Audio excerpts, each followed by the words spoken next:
మన ప్రభు అయిన యేసుక్రీస్తు వారి పరిశుద్ధ నామంలో మీ అందరికీ శుభాభివందనాలు. అందరూ బాగున్నారా? దేవుని మహాకృపను బట్టి మీరు బాగుండాలని దేవుని యొక్క సంకల్పము, దేవుని చిత్తం మీ జీవితాల్లో జరిగి ఎప్పుడు కూడా మరి ఆత్మీయ మేలులు పొందుతూ దేవుని యందు ఆనందిస్తూ మీరు పరవశించాలని మనసారా కోరుకుంటా ఉన్నాను. దేవుడు మీకు ఆరోగ్యమును, బలమును, శక్తిని, దీర్ఘాయువును కలుగుజేయునుగాక. ఆమేన్. ఈ దినం దేవుని వాక్యములో నుండి మీకా గ్రంథము 7వ అధ్యాయం 7వ వచనంలో రాయబడిన అద్భుతమైన మాట నేను చదువుతా ఉన్నాను. అయినను యెహోవా కొరకు నేను ఎదురు చూచెదను, రక్షణకర్తయగు నా దేవుని కొరకు నేను కనిపెట్టి ఉందును, నా దేవుడు నా ప్రార్థనను ఆలకించును. పిల్లరా, మరి దేవుని సన్నిధానములో ప్రతిదినము నిత్యము దేవుని మాటలు వింటున్నటువంటి మనతో ఈ దినాన ప్రభువు మాట్లాడుతున్నాడు. భక్తుడు అంటున్నాడు, యెహోవా కొరకు నేను ఎదురు చూచెదను అని. యెహోవా కొరకు ఎదురు చూచువారు నూతన బలమును పొందుతురని వాక్యంలో రాయబడి ఉంది.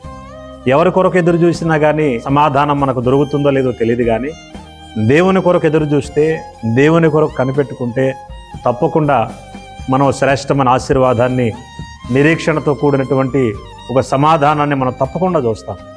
కాబట్టి మన జీవితాల్లో దేవుని కొరకు ఎదురు చూచే వారిగా ఉండాలి. యెహోవా కొరకు నేను సహనంతో కనిపెట్టుకుంటున్నానని కీర్తనాకారుడు మరొక చోట అంటాడు.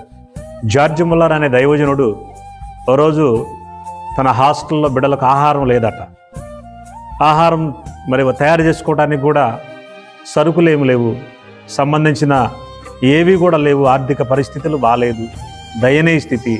కానీ దేవుడిచ్చినటువంటి భారాన్ని బట్టి తను చేస్తున్న పరిచర్యను, లేదా హాస్టల్ బిడ్డలను, అనాథ బిడ్డలను పోషించాలి, వారిని జాగ్రత్తగా కాపాడాలి, చూసుకోవాలని ఒక బలమైనటువంటి ప్రేరణలో దేవుని పరిచర్య చేస్తూ ఉన్నాడు దైవజనుడు. ఒకరోజు పిల్లలకు ఆహారం లేదు, ఏ దిక్కు నుంచి వచ్చి దాన్ని ఎదురు చూసిన ఆ సహాయాన్ని పొందుకునే అవకాశం లేదు. దిక్కెవరయ్యా అంటే దేవుడే. దేవుని సన్నిధిలో మోకాళ్ళలోని ప్రార్థన చేస్తూ ఉన్నాడు. పిల్లలకు ప్లేట్లు సిద్ధపరచండి, పిల్లలను లైన్లో కూర్చోబెట్టండి అన్నిట్లా చెబుతూ ఉన్నాడంట. కానీ ఈయన దగ్గర ఏమీ లేదు, వాస్తవికానికి వారికి పెట్టడానికి ఏమీ లేదు, బియ్యం లేవు, ఎలాంటి భోజనానికి సంబంధించిన ఎలాంటి పదార్థాలు లేవు, నీళ్ళు అన్నమాట, ఎంటీ. అలాంటి స్థితిలో తన గదిలోకి వెళ్ళి మోకాళ్ళలోని ప్రార్థన చేస్తూ ఉన్నాడు.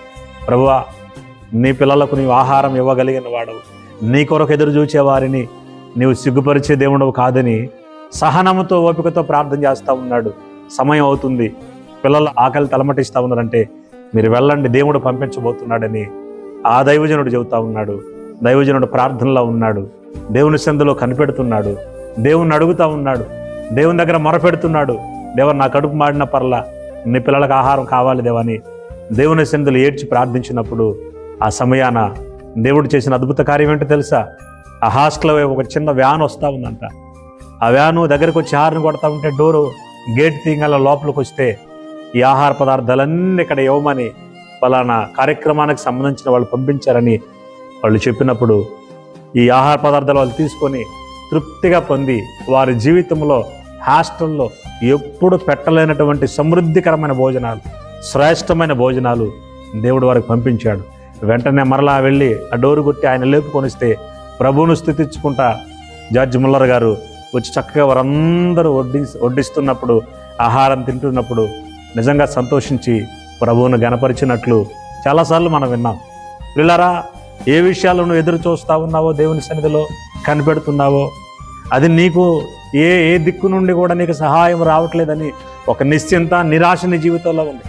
కానీ జార్జ్ ముల్లర్ గారి ప్రార్థన ఆలకించి ఆయన సన్నిధిలో సహనం కొరకు కనిపెట్టినప్పుడు అంతమంది బిడ్డల ఆహారాన్ని, అంతమంది బిడ్డల ఆకలిని తీర్చిన దేవుడు నిన్ను చూడ్డా, నీవు సహనంతో కనిపెట్టుకుంటున్నావు కదా, నీ స్థితిగతులు మార్చలేడు ఆయన. తప్పకుండా ఆయనకు సమస్తము సాధ్యమే. కాబట్టి ఎక్కడ ఉండి నీవి మాటలు వింటున్నా కానీ సహనముతో కనిపెట్టి. భక్తుడు అంటాడు, యెహోవా కొరకు నేను ఎదురు చూచుదును, రక్షణకర్తయగు నా దేవుని కొరకు నేను కనిపెట్టుకొని ఉందును. దేవుని కొరకు ఎదురు చూడు, దేవుని కొరకు కనిపెట్టుకో. నీ జీవితంలో తప్పకుండా ఆశీర్వాదాన్ని చూస్తావు. ఎటు నుంచి సహాయం వస్తుందని కనిపెట్టుకుంటూ ఉంటారు. పిల్లరా, ఎవరి దగ్గరికి వెళ్ళి చేయి జాపినా, ఎవరి వైపు, ఎవరి కోసం నువ్వు కనిపెట్టుకున్నా అది అంత వ్యర్థమైపోవచ్చేమో కానీ దేవుని కొరకు కనిపెట్టుకుంటే, దేవుని కొరకు ఎదురు చూస్తే, దేవుని సన్నిధిలో మొరపెడితే తప్పకుండా నీ ప్రార్థన ఆలకిస్తాడు ఆయన. కాబట్టి ప్రార్థన చేసుకోవడానికి, దేవుని దగ్గర కనిపెట్టుకోవడానికి సమయాన్ని కేటాయించుకో, సమయాన్ని సద్వినియోగపరచుకో. దేవుడిచ్చిన సమయాన్ని ఆయన సన్నిధిలో కనిపెట్టుకోవడానికి సహనాన్ని సంపాదించుకో, ఓర్పును సంపాదించుకో. ఎవరైతే నిన్ను ఇబ్బంది పెట్టాలని సమాజంలో చూశారో, ఎవరైతే నీకు తిండి గింజలు లేకుండా చేయాలని చూశారో, వాళ్ళ కనులు ఎదుటి దేవుడు నిన్ను గొప్ప చేయబోతున్నాడు. నమ్మి ప్రార్థన చేయి. జార్జ్ ముల్లర్ గారి జీవితంలో తన హాస్టల్ బిడ్డలను పోషించిన దేవుడు నిన్ను, నన్ను, మన బిడ్డలను, మన కుటుంబాల సంఘాన్ని పోషించలేడా?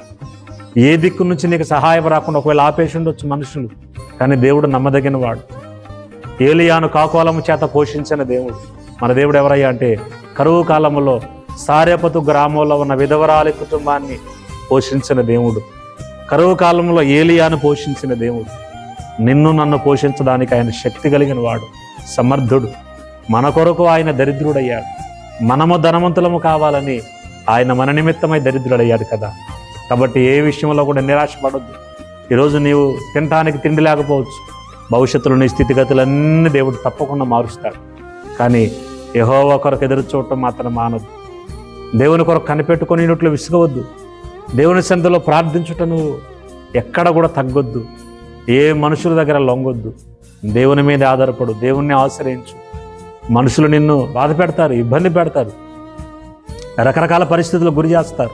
నీకు రావాల్సిన బెనిఫిట్స్ అన్నీ రానీయకుండా చేస్తారు. నువ్వు ఒంటరిగా ఉంటే, నువ్వు దయనీయ స్థితిలో ఉంటే, నువ్వు దరిద్రపు స్థితిలో ఉంటే చూచి ఆనందించాలనుకుంటారు మనుషులు. మనుషుల వైపు చూడొద్దు. దేవుడు నమ్మదగిన వాడు, నీ పరిస్థితులన్నీ మార్చగలిగిన వాడు. ఆయన ఉన్నతమైన కృపతో నిన్ను, నీ కుటుంబాన్ని, నీ బిడలను నింపుతాడు.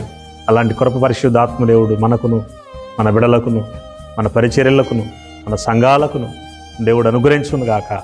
దేవుడి మాటలు దీవించి ఆశీర్వదించును గాక. ఆమేన్.